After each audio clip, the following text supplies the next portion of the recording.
В град Солун има редица забележителни наистина в архитектурно отношение сгради, точно като тази зад мен. Повече за историята на града до 1919 година ще ни разкаже един от водещите съвременни гръцки архитекти.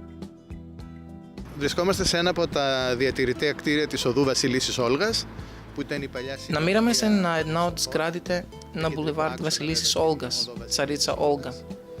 Булевардът е характерен с запазената архитектура и голям брой паметници на културата. На това място е бил кварталът на вилите и днес 20 от тях се запазват и до ден днешен. Сградата е построена по поръчка на Сейфулах Паша, турски офицер. Колкото за архитектурата в града през 19 век, се характеризира с голям брой от много интересни люксозни сгради. Градът фактически е най-големия град в рамките на Османската империя на европейска земя. Модернизирането в архитектурния аспект идва чрез построяването на публичните сгради, което разбира се последва и модернизирането на османската държава. Публичните сгради се отнасят към Йени джами, генштаба на гръцката армия, обществената болница и други. И ще имате възможност също да видите и бившето министерство на Северната Гърция, днес Министерство на вътрешните работи. Архитектурният стил ни впечатлява и има големи разлики с неокласицизма, който е най-характерният архитектурен стил за столицата на Гърция, град Атина. Тук имаме сгради, които са построени по еклектичен стил, европейски стил, който обаче първо минава през Истанбул. Богата вариативност от декорации с наблягане на ренесансови и барокови влияния, които те отговарят на изискванията на поръчателите на тези сгради.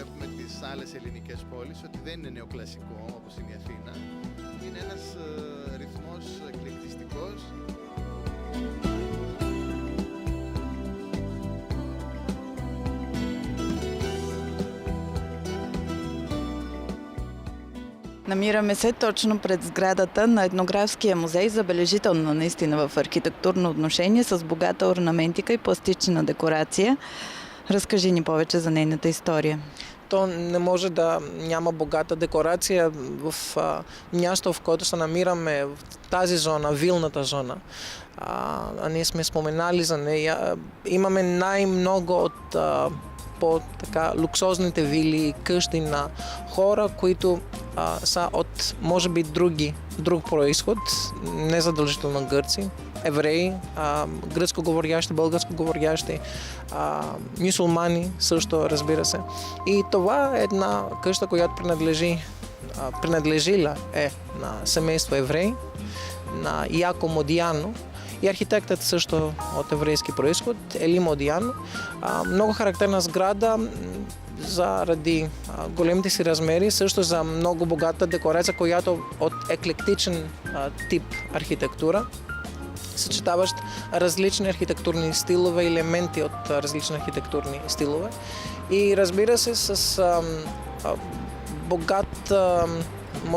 богата вариативност от цветове, с които е украсена сградата. Също така ни прави впечатление, че издържа във времената. Днеска се използва като етнографски музей на град Солун и е това първата всъщност резиденция на принц Николай след освобождаването на града през 1912 година. Характерното също за тази сграда е, че пред нея точно, както и много от вилите, които срещаме в тази зона, че са имали собствени малки кейчета, за да могат богатите хора, които принадлежат тези сгради, да взимат своите лодки и да плават към Аристотелския площад, където фактически е центърът, космополитният център на град Солун в началото на 20 век. Сградата датира точно от 1906 година.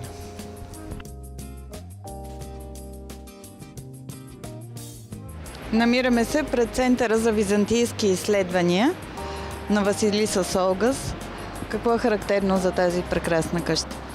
Сграда, която е построена през 1897 година, а по поръчка на един турчин, на Осман Али Бей, както се казва той, и продадена на един българин през 1907 година на име Атанас Шопов, който е всъщност аташе към българското консулство тук в град Солун. Оттам нататък тази сграда е място, където идва и се подслонява тук цар Фердинанд през 1913 година и става първото официално консулство с първи официален консул на България, Тодор Нетков, името му е, през 1914 година. Оттам нататък, особено след Първата световна война, сградата се превръща в сиропиталище, което функционира до среда на 20 век и последните години, както споменахте. Разбира се, тук имаме Центърът за византийски изследвания. Освен османската държава, също и различните народни групи строят своите къщи и сгради, не само за да се конкурират с архитектурните постижения на османците, но и за да покажат своето присъствие, а също и за да се конкурират помежду си. Така гърците избират строгия неокласически стил, приложен в Атина. Такива сгради са Папафио, сиропиталището. А другите групи, народните групи, следват примерите на своите метрополиси.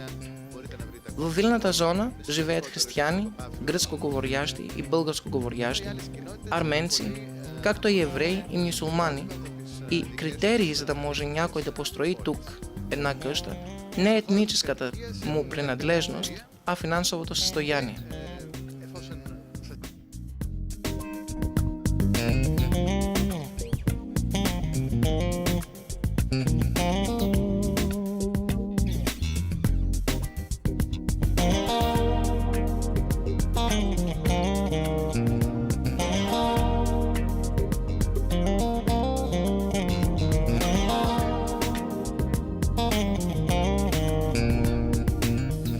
Намираме се пред една от най-красивите и впечатлителни сгради в съвременен Солун, запазени от миналото, проектирана от италианският архитект Виталиано Бозели.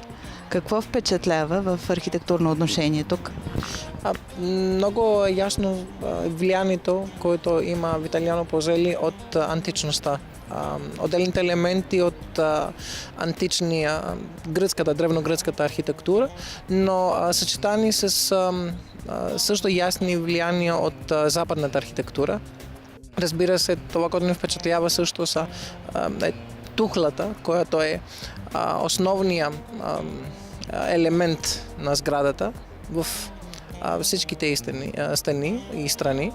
И това, което също ни впечатлява е датата, когато тя е построена и мащаба. Значи, тя е според източниците, които имаме, става въпрос за най-голямата от вилите, които съществуват в тази вилна зона на Хамидие, както споменахме и друг път. И също става въпрос за една вила, която е построена през 1888 година. Какво ще е проектирал в Солун Виталиано Бозели? Виталиано Бозели е проектирал един голям брой от сгради, предимно публични административни сгради, повечето пъти по поръчка на османската държава.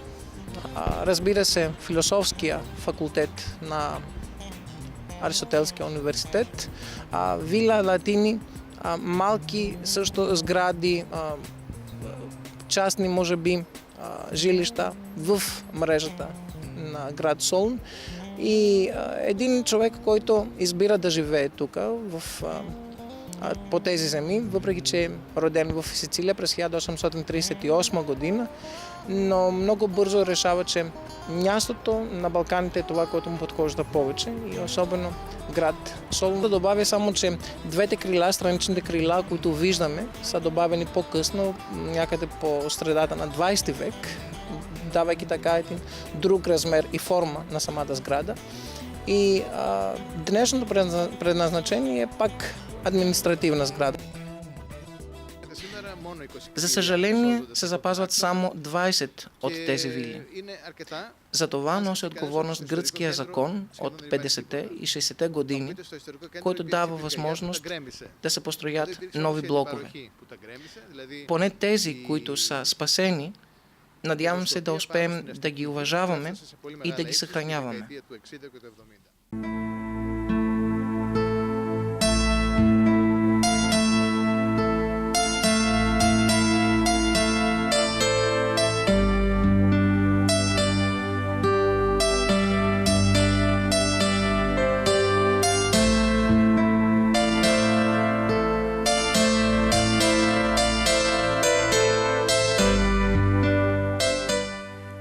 Това беше всичко за днес. Вие гледахте изданията, посветени на града Солун. Град с дълга и интересна история. Разделяме се до следващата седмица, когато е поредното издание на предаването Архитектурен магазин. Аз ви пожелавам приятен ден, дами и господа. С подкрепата на Дентални клиники ЕОДЕН. Артестрой, строителство и продажби.